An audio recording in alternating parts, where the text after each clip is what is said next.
ओम शांति। सुनते हैं आज का मुरली मंथन। आज प्यारे बाबा ने हम बच्चों को कहा, बच्चे अगर तुम योग में मजबूत होंगे तो तुम्हारा प्रभाव निकलेगा। प्रभाव माना सारी दुनिया में बाबा के बच्चे प्रत्यक्ष हो जाएंगे और आज प्रत्यक्ष हो भी रहे हैं। ब्रह्मा कुमारी का कितना प्रभाव निकलता जा रहा है। लेकिन बाबा ने और कहा, अगर योग में पूरे मजबूत होंगे तो बच्चे बहुत प्रभाव निकलेगा। तो हम योग में मजबूत किसको कहेंगे?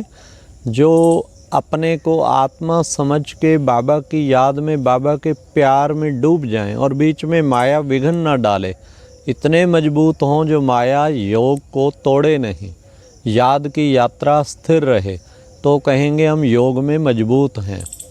फिर बाबा ने कितना अच्छा हम बच्चों को सुनाया कि बच्चे, तुम अगर तुम्हारी वाणी में जौहर, याद का जौहर चाहिए, तो बाबा ने कहा ऐसा शक्तिशाली याद का जोर हो, फिर ये ज्ञान तलवार भी बहुत काम करेगी। फिर आज बाबा ने कहा शक्ति जो मिलेगी वो केवल ज्ञान से नहीं मिलने वाली, शक्ति मिलेगी तुम्हें याद से।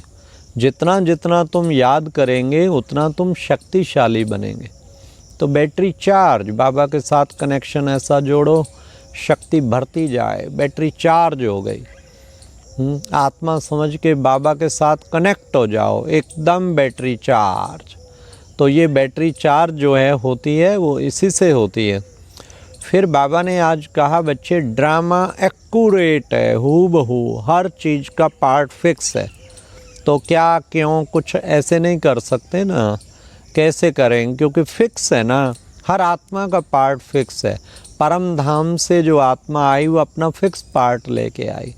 ये ऐसा क्यों करता, वो ऐसा क्यों? जिसको ड्रामा याद नहीं वो उसकी ये भाषा होती। ड्रामा वाला तो समझता है हर एक का पार्ट फिक्स है, इसमें कोई कुछ नहीं कर सकता। इसको चेंज बाबा कहते भगवान भी नहीं चेंज कर सकता। और ड्रामा हूबहू फिक्स है, लेकिन बच्चे ड्रामा कल्याणकारी है, ये भी बताया बाबा ने। संशय आने की ज़रूरत नहीं। कहीं सोचते हैं कि लो जी मेरा ड्रामा में अब जो है, ये ड्रामा में अब की बार मेरे को बहुत नुकसान हुआ, क्या फिर कलप नुकसान उठाऊंगा? तो ड्रामा में संशय आ जाता। अरे ड्रामा में नुकसान आपका हुआ, इसमें भी कल्याण है। ड्रामा कल्याणकारी है। क्यों कल्याण है? क्योंकि ये इन चीज़ों से आपको बाबा ने विरक्त करना था, डिटैच करना था। हमने बहुत लोगों को देखा, उनके घर में कोई डेथ हुई तब से उनको वैराग्य आ गया, उस स्पिरिचुअलिटी की ओर उनका ध्यान आ गया। आज कोरोना पीरियड में भी जो सर्वे किया गया कि सारे विश्व में, दुनिया में मेजॉरिटी का अब अटेंशन डाइवर्ट स्पिरिचुअलिटी की ओर हुआ। हाँ, क्यों? क्योंकि इतना फंसे हुए थे मायावी चक्कर में और उसमें सोच रहे थे यही स्वर्ग है। अब समझ आया धन दौलत सब कुछ बेकार है, असली चीज़ तो स्पिरिचुअलिटी है, आध्यात्मिक शक्ति। तो बाबा कहते ड्रामा हूबहू एक्यूरेट, बच्चे इसमें कुछ फ़र्क नहीं पड़ सकता। फिर बाबा ने कहा, बच्चे बेड़ा पार कब होगा? बेड़ा डूबा हुआ है, वो बेड़ा पार कब होगा? बेड़ा पार होगा जब तुम अपने को आत्मा निश्चय करके बाप को याद करेंगे, तो तुम्हारा बेड़ा पार हो जाएगा। इसलिए इतना बाबा कहते आत्मा निश्चय कर, बाप को याद करो, तो तुम्हारा बेड़ा पार हुआ ही पड़ा है। जितना जितना तुम आत्मा निश्चय करके बाप को याद करेंगे, तो बार बार घड़ी घड़ी बाबा की याद में रहना है, तो उससे बेड़ा पार होगा। फिर बाबा ने कहा गृहस्थ व्यवहार में रहते हुए कमल फूल समान रहना है। गृहस्थ व्यवहार में रहते कमल फूल समान पवित्र रहना है। फिर बाबा ने कहा, कहते हैं हंस बगले इकट्ठे रहते हैं तो बाबा खिटखिट होती है। बच्चे वो तो होगी, इसमें सहन करना पड़ता है, युक्ति रखनी पड़ती है। बाबा रामझू बाज है ना, रामझू बाज माना युक्तियाँ बताने वाला। तो इसलिए हमें सदैव ये सोचना है, कभी घबराना नहीं है। खिटखिट हो, घर गृहस्थ में किसका कोई पार्ट, किसी का कोई पार्ट। बाबा कहते घबराओ नहीं बच्चे, ये तो चलेगा, लेकिन तुम बच्चों को इसमें साक्षी हो के युक्तियाँ रच के स्वयं को बंधन मुक्त करके अच्छा पुरुषार्थ करना है। ये प्यारे बाबा ने हम बच्चों को शिक्षा दी। फिर प्यारे बाबा ने हमें कहा कि आज विशेष जो है बच्चे तुम प्रभावशाली, तुम्हारा प्रभाव तब निकलेगा जब तुम योग में मजबूत होंगे, जो बाबा ने पहले ही बताया। फिर बाबा ने कहा घड़ी घड़ी बच्चे आत्मा निश्चय करो कि मैं आत्मा अजर अमर अविनाशी हूँ। ये आत्मा निश्चय जितना करते जाएंगे उतना बच्चे तुम बहुत ही तुम्हारा योग युक्त अवस्था हो जाएगी। और बाबा ने कहा बच्चे किसी को समझाते हो, हाँ, और कोई अटेंशन नहीं देते, अटेंशन उनका जाएगा जो ब्राह्मण परिवार के होंगे। फिर बाबा ने कहा अटेंशन उनका जाएगा जो ब्राह्मण परिवार के होंगे।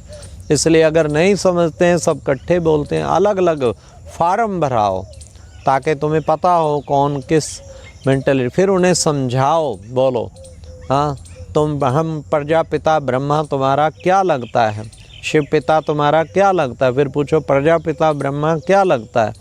हमारा तो ब्रह्मा पिता है तो तुम्हारा भी, लेकिन तुम अभी जानते नहीं हो। फिर बाबा ने विशेष कहा कि आज सबसे मुख्य पॉइंट के बंधन मुक्त बनो, माया के बंधनों से निर्बंधन रहने वाले बंधन मुक्त योग युक्त भाव। माया के बंधनों से निर्बंधन रहने, बाबा ने कहा माया का बंधन, मन का भी बंधन ना हो, जिम्मेवारियों का भी बंधन ना हो, दोनों प्रकार के बंधन से मुक्त, मन के बंधन से भी मुक्त और जिम्मेवारियों के बंधन से भी मुक्त होना है। अब ऐसा नहीं जिम्मेवारियां छोड़ देनी है, जिम्मेवारियां तो खूब संभालनी है, लेकिन बंधन मुक्त, मन को उन बंधनों से मुक्त कि जिम्मेवार तो बाबा है, हम तो केवल निमित्त हैं। निमित्त समझने से जिम्मेवारी और भी अच्छी निभा पाएंगे, लेकिन उसका बोझ नहीं महसूस करेंगे। कहीं कितने बोझिल हो जाते हैं, ये करना है, ये करना है, मुझे ये करना है, सुबह लिस्ट बनाते हैं सारा दिन की जिम्मेवारी और बोझिल बहुत हो जाते हैं। फिर दूसरों को भी कहते हैं आपको पता है मेरे पे कितने आज काम है, तो ये बोझिल की निशानी है। अरे करण करावनहार कौन है, आप तो काम कर भी नहीं सकते इतना, इससे भी 10 गुना कराएगा अगर आप अपने को निमित्त समझो। मैं केवल माध्यम हूँ और करण करावनहार तो बाबा बैठा है। ऐसे अपने को निमित्त समझें, जिम्मेवारी से मुक्त हो जाएंगे। फिर मन के बंधनों से मुक्त, माया के बंधनों से मुक्त। असली बंधन मुक्त तो वो है, कभी कोई विकार पकड़ लेता है, कभी कोई पकड़ लेता है, कभी तो गुलाम राजा, गुलाम हुए पड़े हैं, कभी किसके अधीन चल रहे हैं, कभी किसके अधीन, कोई ना कोई विकार हावी है, कभी मूड ऑफ है, कभी कुछ है, कभी जो है काम विकार हावी हो गया, कभी क्रोध हावी हो गया।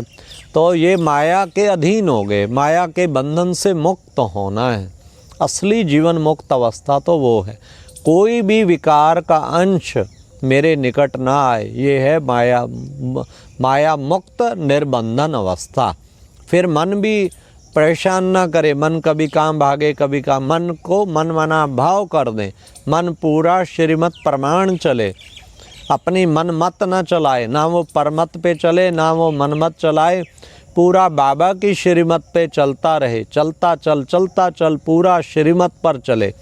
इसको कहते हैं मन के भी व्यर्थ बंधनों से मुक्त हो गए।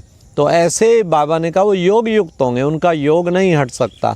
आज बाबा ने निशानी बताई है, अगर तुम सचमुच माया के बंधन, मन के बंधन, जिम्मेवारियों के बंधन से मुक्त हैं तो उसकी निशानी होगी आप योग युक्त होंगे। अगर योग युक्त नहीं है तो कोई ना कोई बंधन ने आपको बांधा जरूर हुआ है।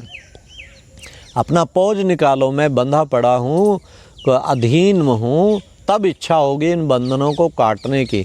पराधीन सपने हूँ सुख नाई, पराधीन रहने वाले को कभी भी वो सुखी नहीं रह सकता। तो मैं सब प्रकार के बंधनों को तोड़ के बाबा के पास निर्बंधन होके पहुँच गया हूँ।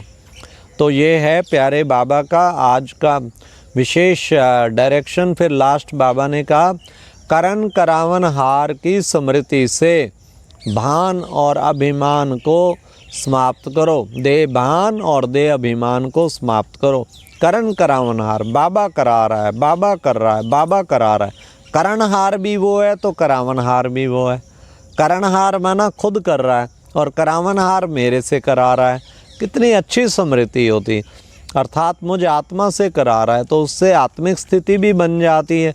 ये करण करावन हार की स्मृति से इतना हल्के रहेंगे, मैंने तो कुछ किया ही नहीं, करण करावन हार बाबा है, बाबा कर रहा है, बाबा करा रहा है, ये सदा बुद्धि में रखेंगे तो हमारी बहुत अच्छी स्थिति बनेगी। अच्छा, ओम शांति।